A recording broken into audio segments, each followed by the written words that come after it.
race, that's probably a smart thing to do. You can just sit in here and follow Kyle and kind of see where his car's strong or maybe where it's weak. Yeah, a lot of times early on here, you don't want a guy chewing on your bumper right then either, especially when it's Kyle Busch and he's wanting to go forward in a hurry. All right, let's go back just a couple of laps ago. Word that Brendan Gaughan tried to, well, almost knock down the wall. He brushes it there. He has had he barely kissed it there. He's picked up 7 spots in the points in the last 3 races, coming off his season best 3rd just last week on the road course, and he's got his inside door handle full of the 99, Trevor Bayne. Yeah, that dark area that we saw him up in there, there's no grip right there. You won't see many guys in there, and that's about as easy as you're going to hit the wall from that point. So he got by with minimal damage. Bayne gets around him, so move Bayne into 12th, gone back to 13th. Whoa! And Danica Patrick is involved with Morgan Shepherd. We're good here. Caution is out. We'll come off the wall there and just watch that one sit down there to your right. See if there's any damage on the left side of the car. Nothing apparent on the right side. Maybe just a little fender. Up into Tony Jr. It was a battle for 28 at that point. She's got left front damage. He totally took me out. Yeah, they got a little work to do in the pits here, but they'll get her back out. There's Tony Uri Jr. up on the box, probably waiting for our replay to see what happened on this deal. Definitely got some tire rub there. Here we go. See, as I get down into turn 1 here, this is a place, and Morgan Shepherd just literally got loose getting in there, and that's one thing. It's your responsibility to that driver on the inside not to let that happen. You know there's no banking to lean on, and this will happen more than once today.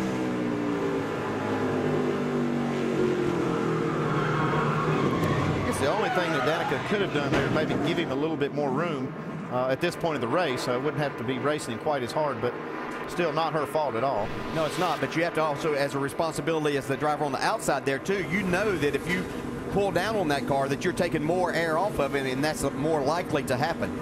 So the crew pulls the fender out on the left front, and as they go to work, we're going to go to work, and when we come back, we'll reset it for you right now. Danica shaking her head saying, no, not this soon. 200, we're getting ready to go back to green flag racing. It is Brad Keselowski inside of Kyle Busch, Justin Allgaier, Carl Edwards, Joey Logano, and Kevin Harvick. All 6 are former race winners this year. In fact, they are the 6 of the 8 that are in this field, and they're all running 1 through 6, coming out of 2.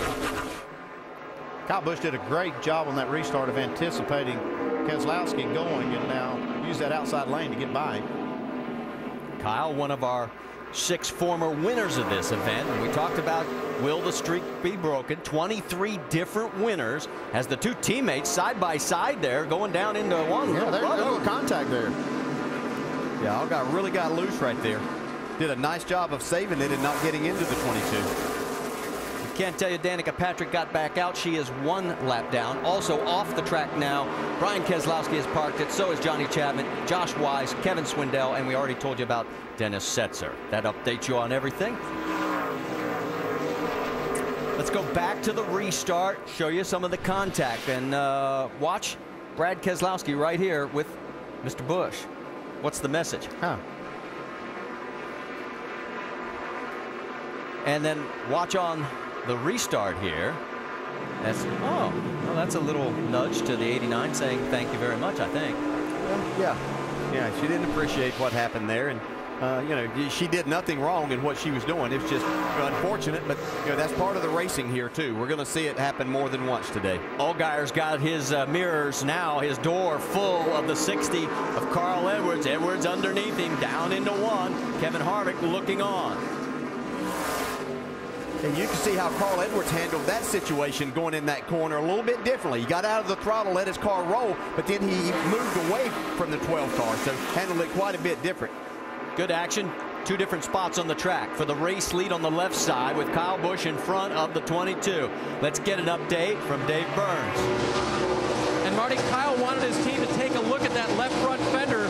Keselowski's taking a look at it right now, and he's going to pass it and retake the lead.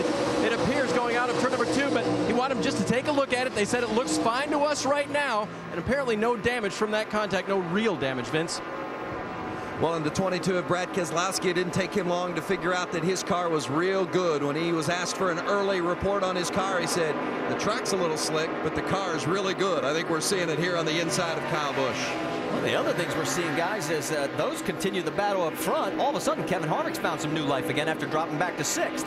His car was great in practice yesterday, so I think it was just a matter that Kevin's car. And what you have to understand, there was a modified race here before that has put different rubber down on this racetrack. They're going to have to wear that off, so they're in kind of a different situation with their cars than what they've seen all weekend. Yeah, you don't want to adjust on it yet till they run about 25 laps on this track, on this tire, because that rubber will kind of mess you up a little bit. It'll make you think your car's doing something that it won't be doing after it rubbers in with the Goodyear tire. Well, after a couple of laps side by side, Brad Keselowski finally retakes the lead. So we have another lead change between the two men that have led this race. Battle for 5th with Justin Allgaier, and here comes Joey Logano. Logano not won here at his hometown track in the Nationwide Series. He has won in other series. Yeah. That one here yet. Yeah, in the top 6, we've got 3 guys that are part of that 23 winners and 3 guys that haven't won here. So we have opportunities to keep the streak alive or break it right there. Sort of has settled down now for that position battle a little bit further through, and actually it's still looking pretty good up front for Brad Keselowski. He's opened up about a 0.6 of a second lead. There's the gap from Joey Logano in 6th all the way up to our race leader. Just 17 laps complete.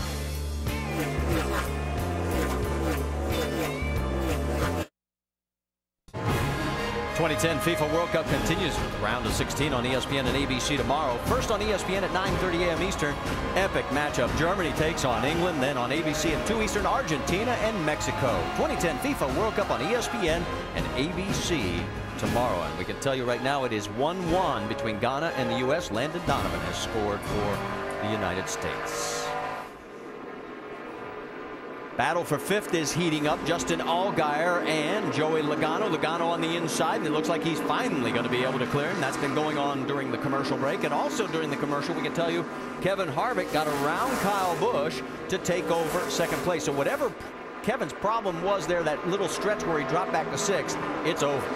Yeah, I think Kevin's car was probably just too loose. He got himself in a situation to where a couple of cars got around him, and now he's the fastest car on the racetrack as he's right on Brad Keselowski's bumper.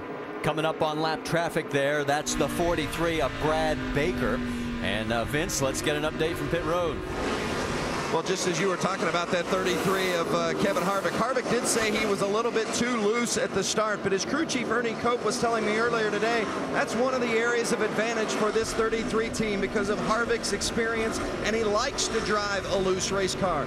Plus, they set it up to be loose or free early on in the run because as the fuel burns off, the car generally is tightening up. They've done some things with this car in regards to testing at some of their previous races. They really feel like they found something in the setup, and Ernie Cope, who you see on the left side of the screen, was very confident they were going to have a car to deal with today, and it certainly looks that way early on. It does right now as he has pulled back up very close to our race leader Brad Keselowski. Let's update you on one more park as David Gilliland has taken the 91 behind the wall.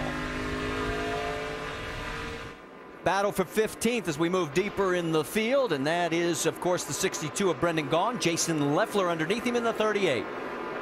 Now, Brendan's gone. He's been running well the last few weeks, so it doesn't look like that little contact he had with the wall was too bad for him. See Leffler trying to go on the inside.